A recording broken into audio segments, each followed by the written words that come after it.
오늘은 약속대로 말씀대로 이루시는 하나님이라는 제목으로 함께 은혜를 나누고자 합니다. 오늘 본문 11절에 보면 그날 밤에 주께서 바울 곁에 서서 이르되 잠잠하라 담대하라 내가 예루살렘에서 나의 일을 증거한 것 같이 로마에서도 증거하여야 하리라 하시니라 라고 말했어요. 주님은 바울에게 나타나셔서 담대하라고 말씀하시고 지금 예루살렘에서 고난을 당하고 있지만 결국은 로마에 가서 복음을 증거할 거라는 확신을 주셨어요. 우리가 이 말씀을 보면서 그런 바울이 무슨 일을 당했기에 그리고 또 앞으로 어떤 일을 당할 것이기에 주님께서 이렇게 친히 나타나서 격려하셨는가, 그리고 담대하라는 권면을 하셨는지를 살펴보길 바라요. 그리고 주님께서 약속대로 말씀하신 대로 이루어 가시는 것을 우리가 살펴보면서 함께 은혜를 나누는 이 시간 되길 바랍니다. 우리가 첫 번째 여기서 생각해 볼 것은 불의한 공회에서 지혜를 발휘했던 바울이에요. 결박과 핍박이 예상되는 예루살렘에 올라온 바울이죠. 그 예상대로 바울은 유대인들한테 얻어맞았습니다. 그 순간 천부장의 도움으로 생명을 유지할 수 있었죠. 그런데 그 순간에도 바울은 자신의 간증을 통해서 동족 유대인들에게 복음을 전하기 시작했잖아요. 지난주에 나눈 것이죠. 그래서 지난주에 무엇이 나의 간증입니까? 해서 일주일간 한번 생각해 보라고 말씀드렸는데 무엇을 간증할지 생각해 봤는지 모르겠고, 그리고 생각하셨다면 어느 때든지 그런 간증을 전할 수 있으면 좋겠어요. 그러나 이방인에게 자신이 보냄을 받았다는 내용에서 유대인들이 또다시 바울을 죽이려는 소동을 피웠어요. 그러자 바울을 군대 장관이, 천부장이 부대 안으로 피신을 시킵니다. 이것이 이제 지난주의 내용이죠. 천부장은 이 소동의 원인을 이제 정확히 알고자 원했어요. 그래서 바울을 그 유대인의 공회를 소집해서 그 앞에 세우는 일을 했습니다. 여기서 공회는 누구를 얘기하냐면 유대 최고 법원인 산헤드린을 얘기합니다. 여기는 대제사장을 포함해서 71명이 회원으로 구성되어 있어요. 홀수로 돼서 어떤 의결을 결정하기 위한 어떤 모임이죠. 그런데 사실 이 산헤드린 공회는 참 잔인한 법정이었습니다. 예수님을 십자가에 못 박고자 거짓 증인을 세워서 재판을 했던 데가 바로 이 산헤드린 공회예요.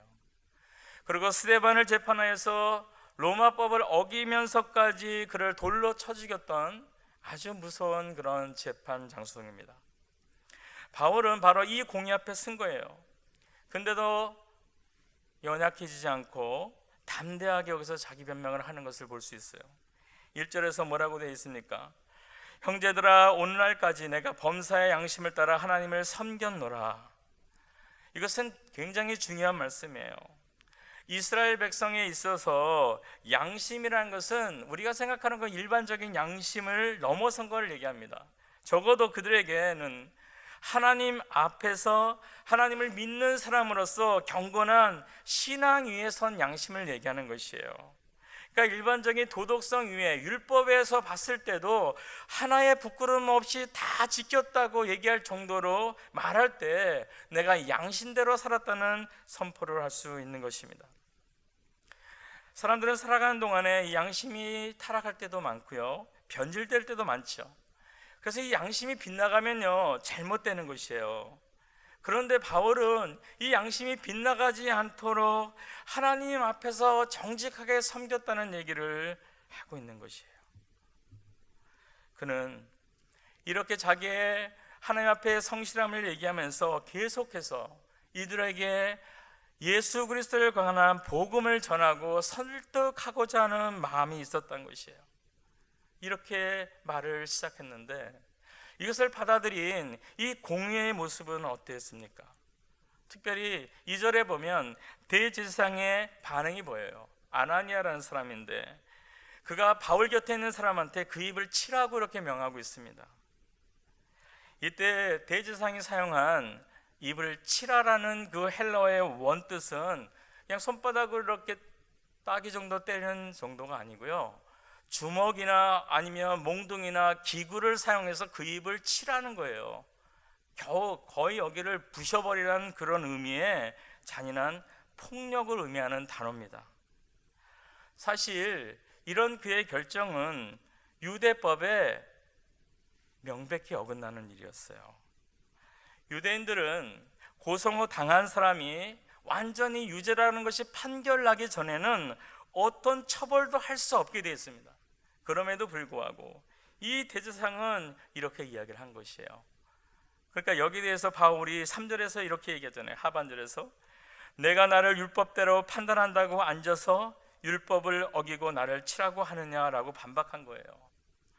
지금 바울을 재판하겠다고 율법대로 판결하겠다고 서 있는 사람이 시작부터 율법을 어기는 부분에 대해서 바울은 지금 지적을 한 것입니다. 바울이 이렇게 담대하게 반박까지 했지만 그 마음속에서는 알았어요. 이들이 이 재판과 관계없이 이미 나를 죽이기로 결정했구나. 그래서 내가 여기서 어떤 변명을 하더라도 이 재판을 뒤집을 수 없구나라는 것을 거기서 깨달은 것입니다. 주님이 주신 계획대로, 주님이 주신 비전대로 그는 로마를 가야 되는데, 그러면 이 위기를 어떻게 내가 지혜롭게 이겨낼 수 있을까? 이것을 어떻게 모면할 수 있을까? 기도밖에 없겠죠. 주님께 기도를 요청을 했을 거예요. 지혜를 요청을 했을 것입니다. 6절에 그 지혜가 드러나고 있어요.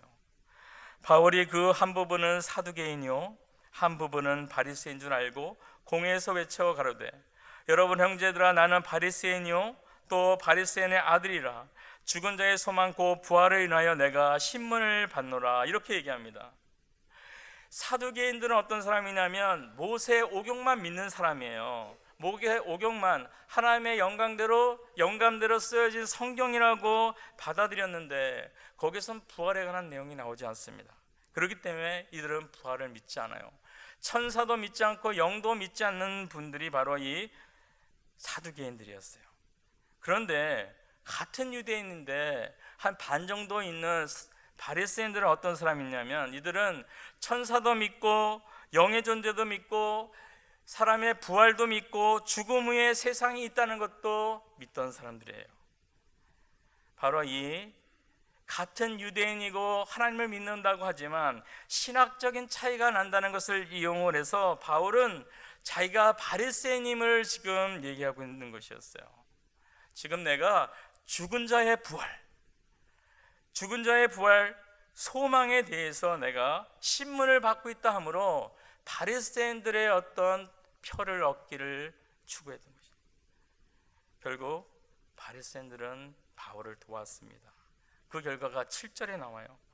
그 말을 한즉 바리새인과 사두개인 사이에 다툼이 생겨 무리가 나누이니, 여지껏 바울을 죽이려고 한 마음이 돼서 동일한 목표로 지금 공회에 왔던 사람들이 두 패로 나눠졌다는 것입니다. 그리고 오히려 바울을 변호하는 얘기를 해요. 9절에 나오잖아요. 크게 혼화가 일어날 때 크게 떠들음이 있다는 얘기입니다. 바리새인 편에서 몇 서기관이 일어나 다투어 가로되 우리가 이 사람을 보매 악한 것이 없도다. 혹 영이나 혹 천사가 더더러 말하였으면 어찌하겠느냐 하여. 악한 것이 이 사람한테 없다. 바울을 오히려 옹호하는 사람이 벌어진 거예요. 그런 사람이 나온 것이에요. 결국 분쟁은 바울에 대한 처벌을 결정 내릴 수가 없게 만들었습니다. 그런데 이 분쟁이 너무 심해져서 오히려 바울을 두고 싸움이 벌어질 것 같아서 바울을 서로 뺏으려고 하다 보면 바울이 다친다, 여기서는 찢어질까로 하겠는데 그 정도로 다칠 것 같아서 결국 천부장이 바울을 다시 뺏어다가 군용으로 병사가 있는 곳으로 데리고 올 수밖에 없는 상황이 된 것이에요. 주님은 바울이 불의한 판결에 내려질 그 재판의 위험에 처했을 때 지혜를 주셔서 피할 수 있게 해주셨고요, 또 분쟁으로 말미암아 바울이 찢겨질 위험에 있을 때 천부장의 권력과 그의 부하들의 순종을 통해서 바울을 구해낸 것이에요. 우리들이 이 세상을 살아갈 때 또 복음에 합당한 삶을 살며 양심에 따라 정직하게 살아간다 해도 때로는 오해를 받기도 하고 억울한 일이 생길 수도 있고 심각한 어려움에 봉착할 때도 있는 것이에요. 이때 필요한 것은 뭐냐 하면 거기서 내가 분노하고 화를 내도 일은 해결이 되지 않습니다. 하나님께 도움을 청하는 것이죠. 그리고 그분께 지혜를 구하는 것이 중요한 것입니다. 잠언 1장 7절에 보면 이렇게 되어 있습니다. 여호와를 경외하는 것이 지식의 근본이거늘 미련한 자는 지혜와 훈계를 멸시하느니라. 이처럼 지혜는 어디서 나오냐면 하나님을 온전히 믿고 섬기는데 그 말씀에 순종하는 데서부터 나오는 것이에요. 결국 말씀이신 주님을 온전히 믿고 그분과 교제할 때, 그분과 기도할 때 그분을 통해서 지혜를 얻게 되는 것을 말하고 있는 것이죠. 시편 119편 98절에서 100절은 참 귀한 말씀이에요. 지혜에 관해서 아주 우리에게 자세히 설명해 주겠습니다. 주의 계명이 항상 나와 함께하므로 그것이 나로 원수보다 지혜롭게 하나이다. 내가 주의 증거를 묵상함으로 나의 명철함이 나의 모든 스승보다 승하며 주의 법도를 지킴으로 나의 명철함이 노인보다 승하니라. 원수보다 지혜롭다는 것이에요. 위급한 상황이나 문제를 해결할 수 있는 지혜가 있다는 것이죠. 스승보다 지혜롭다. 나를 가르치는 선생님이나 교수님보다도 뛰어난 지혜를 가질 수 있는 지식 이상의 지혜를 얻게 된다는 것이에요. 노인보다 지혜롭다는 무엇입니까?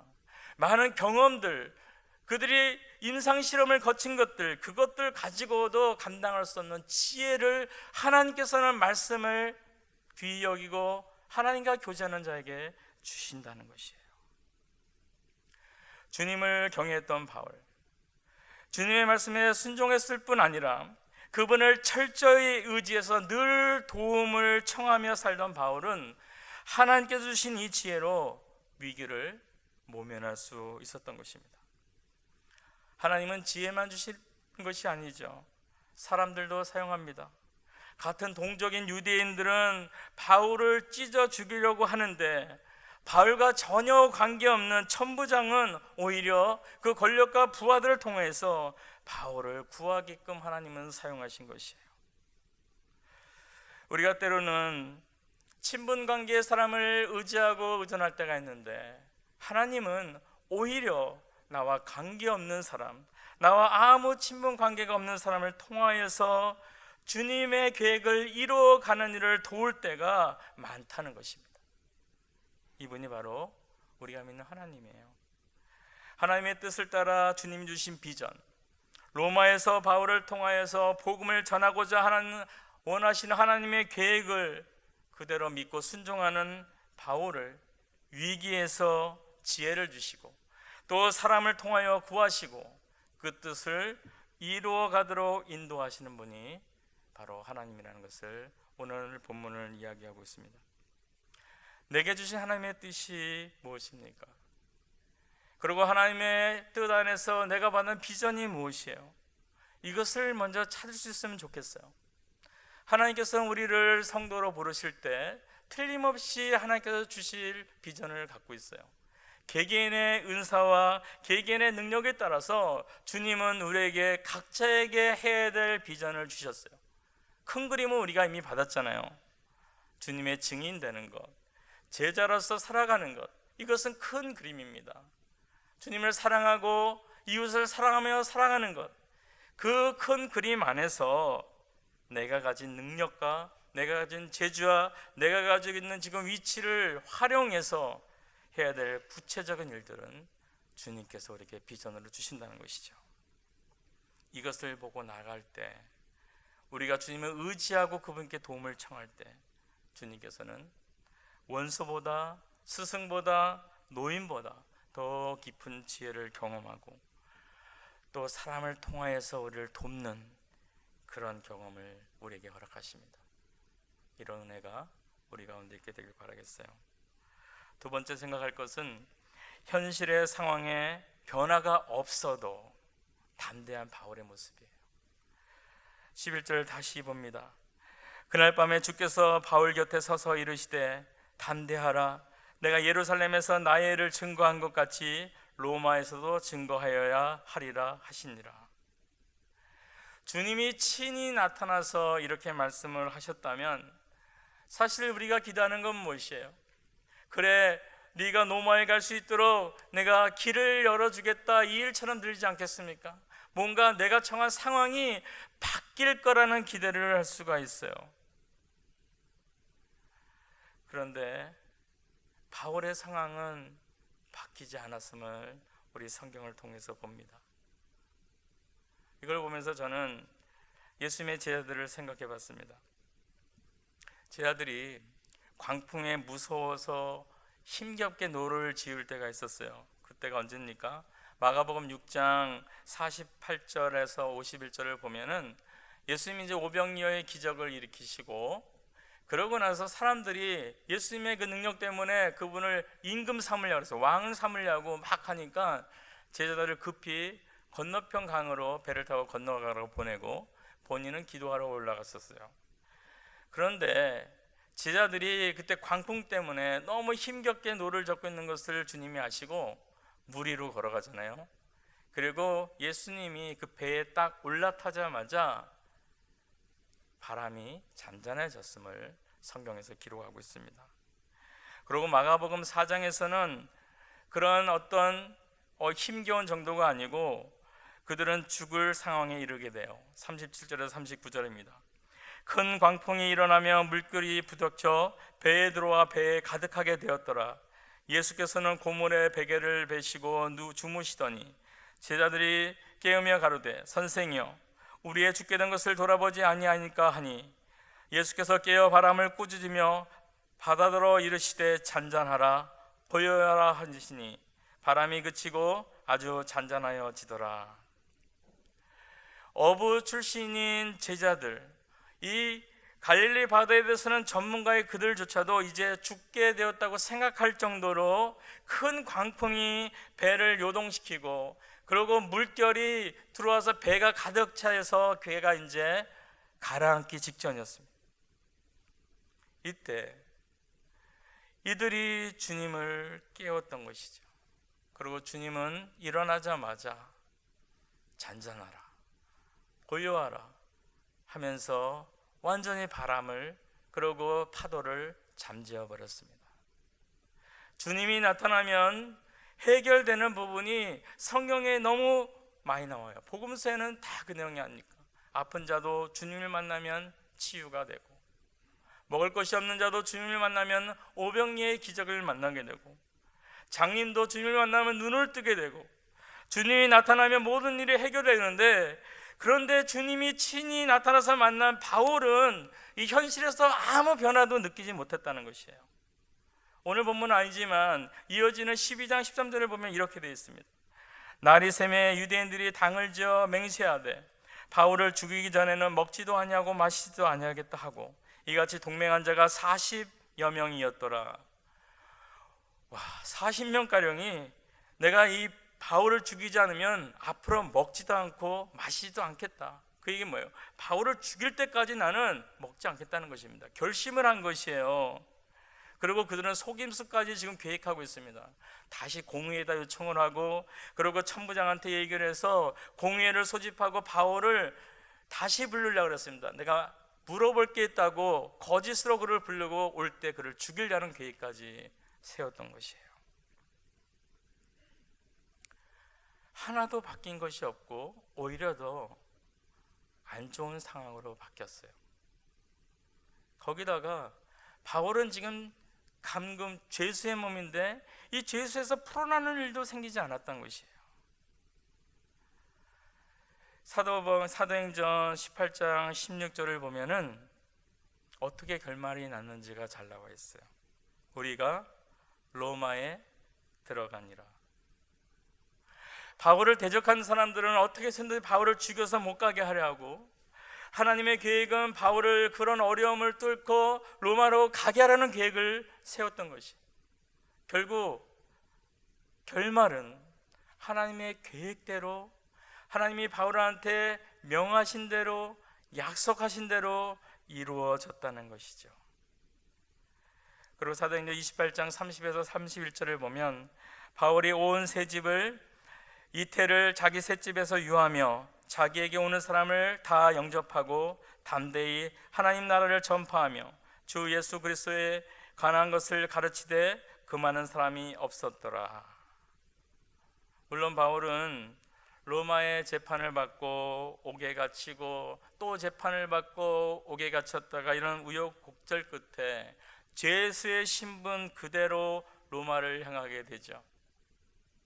죄수의 신분에 변화가 없지만 우리는 그래서 좀 자유로운 몸으로 가면 좋겠는데 라는 생각을 하지만 하나님의 그 신비는 놀라운 것이에요. 이 죄수가 바울한테는 은혜인 것이죠. 죄수가 되면 군인들이 바울을 지켜줍니다. 밖에는 지금 40명 이상이 바울을 죽이겠다고, 그리고 그 외 많은 사람들이 어떻게 하면 바울을 죽일 수 있을까 기회를 볼 때 오히려 이 군인들이 죄수를 지켜줬다는 것이죠. 그리고 바울은 성교비가 여분이 없었어요. 충분한 여비가 없었기 때문에 군인들의 배를 타고 그들이 제공하는 숙식, 그것을 무료로 제공받으면서 로마까지 갈 수 있었던 것입니다. 우리가 생각할 때는 어떻게 죄수의 몸으로 갈 수 있게 될까 하고 안타까운 마음이 들지만 주님께서는 기가 막힌 방법으로 바울이 로마까지 편안하게 보호받으면서 먹을 거 다 먹으면서 갈 수 있게 해준 것이에요. 물론 중간에 유라굴로라는 광풍을 만나서 백기를 잊어버려서 이들이 굶주리는 고비도 넘기고 배가 암초에 부딪혀서 파손되게 되자 죄수들을 죽이자는 의견도 있었습니다. 그때 또 백부장의 결정으로 바울이 살아나요. 그리고 멜리데라는 섬에 갔을 때도 거기서는 독사한테 물리는 일로 벌어졌습니다. 그럼에도 불구하고 그는 죽지 않고 하나님의 인도하심과 계획대로 끝까지 로마에 도착할 수 있었던 것이에요.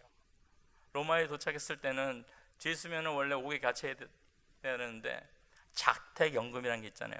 집에 있으면서 나가지 못하는 것, 그 상태가 됐기 때문에 2년 동안 마음 놓고 하나님의 복음을 전할 수 있는 그런 위치가 된 것이에요.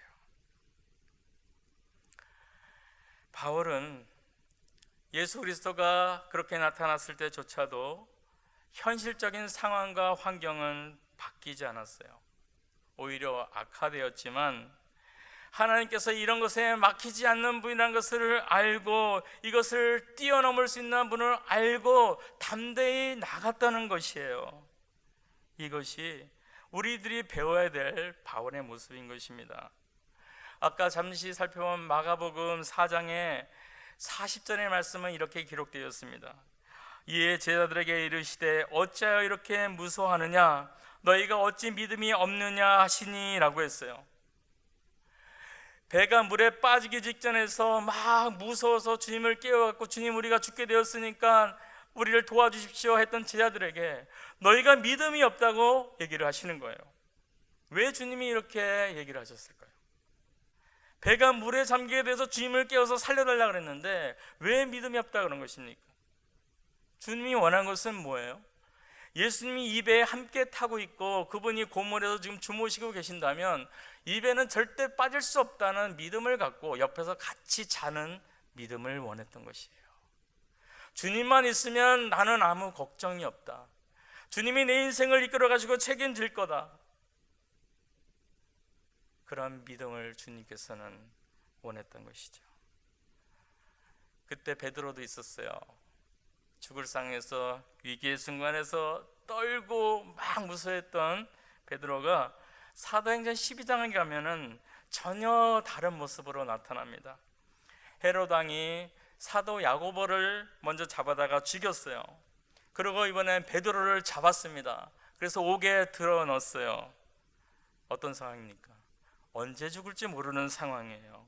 그런데 이 상황에서 하나님께서는 천사를 보내서 베드로를 구하려고 했는데 사도행전 12장 7절을 보면 베드로의 옆구리를 쳐서 깨웠다고 되어 있어요. 그게 뭐예요? 언제 죽을지 모르는 그런 불안한 상황에서 베드로는 두려움도 없이 공포감도 없이 걱정 근심 없이 편히 잠을 잤다는 것이죠. 이것이 주님께 모든 것을 맡긴 베드로의 평강의 모습인 것이에요. 마가복음 4장에서 그렇게 겉새 물결에서 두려워 떨던 모습과는 다른 믿음 안에서 평강을 누리는 베드로의 모습이 12장에 그려져 있는 것이에요. 바울 역시 이러한 믿음 아니었을까요? 현실적인 상황, 환경 바뀌지 않아도 걱정하지 않는 사람, 두려워하지 않는 사람, 더 최악의 상태로 간다 해도 두려워하지 않을 수 있는 사람. 왜요? 하나님만 바라보기 때문이죠. 하나님을 비전으로 뒀기 때문에 그분이 그 일을 이루실 거라는 것을 믿었기 때문에 그는 평강으로 담대하게 앞으로 나갈 수 있었던 것이에요. 하나님께서는 그분의 자녀들을 통해 이루고자 하시는 주님의 뜻을 가지고 계시고 그것을 반드시 이루어가십니다. 이것을 믿는 것이 우리는 상황과 형실 가운데서 담대하게 살 수 있는 방법이에요. 내 계획대로 되는 일이 없을 수 있죠. 내가 신뢰했던 친분이 좋았던 사람이 오히려 나를 찢으려 하는 배신감을 느끼는 일도 찾아올 수 있어요. 어려운 상황이 나에게 오고 경제적인 어려움, 그의 모든 어려운 상황들이 나를 힘들게 하고 고통스러운 환경을 만들어낼 수도 있습니다. 그때 우리가 넘어져서 절망하고 낙심하고 쓰러지는 선택을 우리가 할 수도 있어요. 그런데 주님이 원하시는 것은 그것이 아니에요. 왜요? 현실을 넘어설 수 있고 현실보다 크신 그 하나님을 보고 믿고 나가라는 것이죠. 그때 담대라는 것이에요. 자그마한 일에 나에겐 커 보이지만 그것에 좌절하거나 포기하거나 교만하거나 시간을 낭비하거나 그러지 말라는 것이죠. 왜요? 나는 하나님의 자녀고 하나님의 소원하신 계획이 있는데 그 계획대로 나를 만들어가고 이루어 가실 분이 하나님이기 때문에. 근데 만약에 우리가 그렇게 만들어져 시점, 그러니까 예를 들어서 바울이 로마에 도착했을 시점, 그때까지 로마에 도착할 때까지 바울이 계속 두려워하고 겁내하고 어떡하지? 죽으면 어떡하지? 배고프면 어떡하지? 옥에 또 갇히면 어떡하지? 계속 그렇게 걱정하고 두려워하고 그러고 있다가 로마에 딱 도착했을 때 하나님 앞에서 얼마나 창피할까요? 와, 로마에 왔네. 하나님이 그 일을 이루셨네. 창피하고 자기의 그 시간이 얼마나 정말 미련한 시간이었을까요? 내가 그때 왜 믿음으로 기뻐하고 평강을 누리지 못했을까? 그런 반문을 던질 수도 있는 거죠. 첫 유월절에 양의 피를 문에 바르고 그리고 기다리라고 했습니다. 한밤이 지나면서 그 밤 동안 애굽 사람의 모든 장자들은 다 죽었어요. 다 아시죠? 근데 유대인의 장자들은 죽지 않았어요. 그 이유는 하나님께서 명하신 대로 예수님의 그 어린 양의 피를 발랐기 때문이죠. 문과 인방과 문지방에 발랐기 때문인데, 만약에 그렇게 발라놓고도 그 이스라엘 백성들이 애굽 사람의 통곡을 듣고 와, 우리 애도 죽으면 어떡하지? 불안해서 밤을 새웠다면, 그리고 어떤 한 분은 모세가 칠하라고 하나님은 약속을 지키시는 분이니까 나는 믿어 하고 편안한 마음으로 우리 아이는 내일 아침에도 살아있을 거야, 편안한 마음으로 밤을 지새울 수도 있습니다. 그런데 그 다음날 아침에 결과는 똑같아요. 유대인 어린 양의 피가 치려진 그 사람의 집의 아이는 죽지 않았다는 것은 동일한 것이죠. 그런데 시간은 달랐을 거예요. 한 명은 불안과 공포에 떨면서 지냈고 한 명은 평강 가운데 지냈다는 것이죠. 우리가 하나님의 자녀라는 것은 이거예요. 하나님이 내 아버지이기 때문에 내 인생을 끝까지 이끌어 가실 분이라는 확신을 가지고 내가 살아가는 동안 어떤 일을 당한다 할지라도 그 하나님을 신뢰하기 때문에 그 상황에서 보이는 것 때문에 좌절하고 절망하는 것이 아니라는 것이죠. 그게 주를 믿는, 하나님을 아버지라 부르는 사람의 그 믿음이 되어야 되는 것이에요. 주님은 이것을 원합니다.